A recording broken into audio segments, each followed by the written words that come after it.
ತುಮಕೂರು ವಿಶ್ವವಿದ್ಯಾಲಯದ ಜುಂಜಪ್ಪ ಅಧ್ಯಯನ ಹಾಗೂ ಕಲಾ ಕಾಲೇಜು ವತಿಯಿಂದ ಕಾಡುಗೊಲ್ಲರ ಆಚರಣೆಯ ನೆಲೆಗಳು ಕುರಿತು ವಿಶೇಷ ಉಪನ್ಯಾಸ ಆಯೋಜಿಸಲಾಗಿತ್ತು. ವಿಮರ್ಶಕ ಪ್ರೊಫೆಸರ್ ನಟರಾಜ ಬೋದಾಳ್, ಬರಹಗಾರ ಡಾಕ್ಟರ್ ಜಿವಿ ಆನಂದಮೂರ್ತಿ, ಪ್ರಾಂಶುಪಾಲರಾದ ಡಾಕ್ಟರ್ ಜಿ ದಾಕ್ಷಾಯಣಿ ಮತ್ತಿತರರು ಪಾಲ್ಗೊಂಡಿದ್ದರು. ಇದೇ ವೇಳೆ ಛಾಯಾಗ್ರಾಹಕ ನಿಸರ್ಗ ಗೋವಿಂದರಾಜು ಅವರ ಕಾಡುಗೊಲ್ಲ ಬುಡಕಟ್ಟು ಸಂಸ್ಕೃತಿ ಆಚರಣೆಗಳ ಛಾಯಾಚಿತ್ರ ಪ್ರದರ್ಶನ ಗಮನ ಸೆಳೆಯಿತು.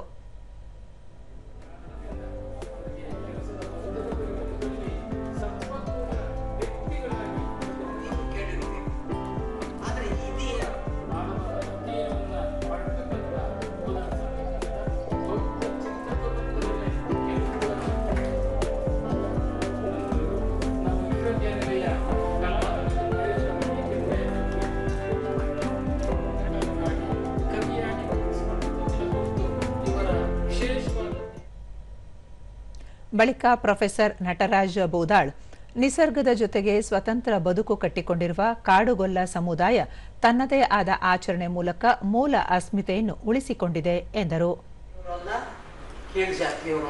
ಸ್ವತಂತ್ರ ಜಾತಿಯವರು, ಸ್ವಾಯತ್ತ ನೆಲೆಯವರು, ಅವರ ದೈವಗಳೇ ಬೇರೆ, ಅವರ ಆರಾಧನಾ ಪ್ರಪಂಚವೇ ಬೇರೆ, ಅವರ ಕಾವ್ಯಗಳೇ ಬೇರೆ, ಅವರ ಕಾವ್ಯ ಮೀಮಾಂಸೆಯೇ ಬೇರೆ. ಡಾಕ್ಟರ್ ಜಿವಿ ಆನಂದಮೂರ್ತಿ, ಬುಡಕಟ್ಟು ಸಮುದಾಯದ ಸಂಸ್ಕೃತಿಗಳು ಉಪ ಸಂಸ್ಕೃತಿಯಲ್ಲ, ಅವುಗಳು ತಮ್ಮದೇ ಆದ ಸ್ವತಂತ್ರ ಸಂಸ್ಕೃತಿಯನ್ನು ರೂಪಿಸಿಕೊಂಡಿವೆ ಎಂದು ಹೇಳಿದರು. ತಮ್ಮ ತಲೆಯ ಮೇಲೆ ಹೇರಿಕೊಳ್ಳದೆ ತಮ್ಮದೇ ಸಂಸ್ಕೃತಿಯ ವಿವರಗಳನ್ನ ಅವು ಬಹಳ ಅಚ್ಚುಕಟ್ಟಾಗಿ ಪಾಲಿಸ್ತಿರ್ತಕ್ಕಂಥವು. ಇವನ್ನ ಉಪಸಂಸ್ಕೃತಿ ಅಂತ ಕರೆಯೋದು ಅದು ಆ ಸಮುದಾಯಗಳಿಗೆ ಉಚಿತವಾದ ಶಬ್ದ ಅಲ್ಲ. ಡಾಕ್ಟರ್ ಜಿ ದಾಕ್ಷಾಯಿಣಿ, ಕಾಡುಗೊಲ್ಲ ಸಮುದಾಯ ಆಳುವ ಸಮುದಾಯವಲ್ಲ, ಅದು ಬದುಕುವ ಸಮುದಾಯವಾಗಿದೆ.